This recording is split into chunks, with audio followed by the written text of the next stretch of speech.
I did an attachment therapy training.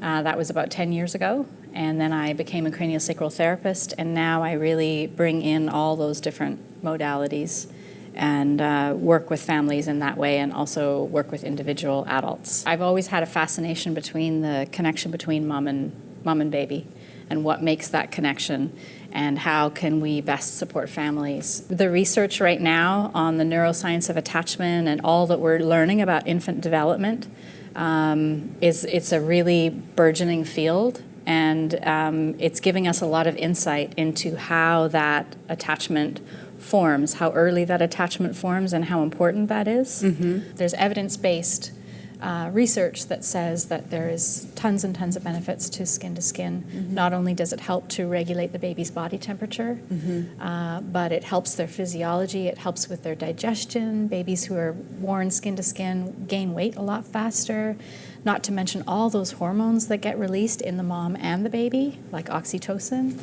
that are love hormones, basically, that help them to feel good. So most of the other mammals do their growing on the inside, whereas we come out with 25% and we do most of our growing on the outside, which is why what happens to us early on is so important, which is why what happens to a baby early on, how they're born, how they come into the world, is so important. I talk about the 4th trimester with parents as being a really important time where you stay at home and you go skin to skin with your baby, and you hang out in bed, and you learn about each other, and you come into relationship, and you make eye contact, and you breastfeed your baby, and you just have that family unit be slowed down. Really, how babies attach early on is through their senses.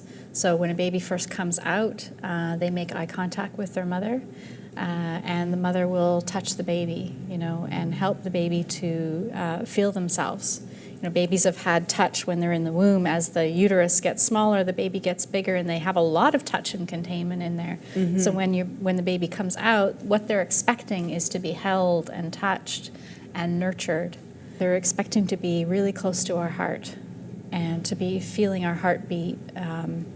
There's so many benefits to having your baby close skin to skin when they first come out, and give them massage and give them that sense of being in their own bodies, and having that helps them to feel themselves. There is the speeding up of our culture, but when our babies are born, they're expecting to have the same thing happen that happened during hunter-gatherer times thousands of years ago. They're expecting things to be really slow because their nervous system is really slow. They're expecting just lots of cuddles and downtime, and for things to go at what I call a baby's pace. The kangaroo that has that little pouch where the little Joey kangaroo goes in, babies need that. They need to have as close to womb-like surroundings, environment when they come out as what was inside the womb. So what was it like in the womb? It was dark, the sounds were muffled, there was holding, they got constant nourishment. There wasn't a lot of stimulation in terms of outside environment. So if we can recreate that environment in the first few months with babies when they come to the outside, that will help them because it'll be familiar. It's what their womb was the first home, and then they come to their second home, and if we can make it much like their first home, will be what helps them to feel safe and secure. The hospital system is now changing a lot, and they're recognizing the benefits of skin to skin. For example, right after birth, there's that magical hour right after birth where hopefully the baby comes onto your belly and is left there undisturbed. I work also with babies to unravel their birth history and birth patterns that can happen if the baby's had a difficult birth experience. Then I work with the mom and the baby to help unwind that, so they don't have to carry that imprint into their life. I'm there to help them see the importance of really connecting and being present with their children. In cultures that are more intact, in cultures that are more bonded, for example, like the Balinese culture, where babies are worn, pretty much all the time for 6 months, and there's a tremendous amount of connection and bonding. They just do that instinctively. They do that from an intuitive place, and they do that because they have a sense of community.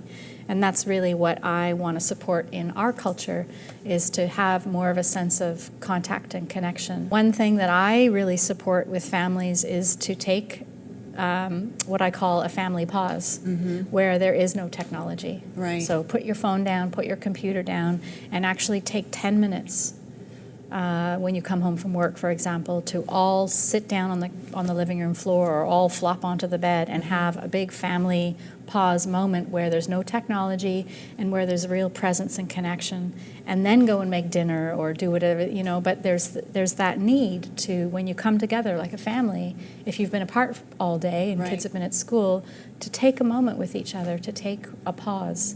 And I've seen just that one thing change the dynamics in families.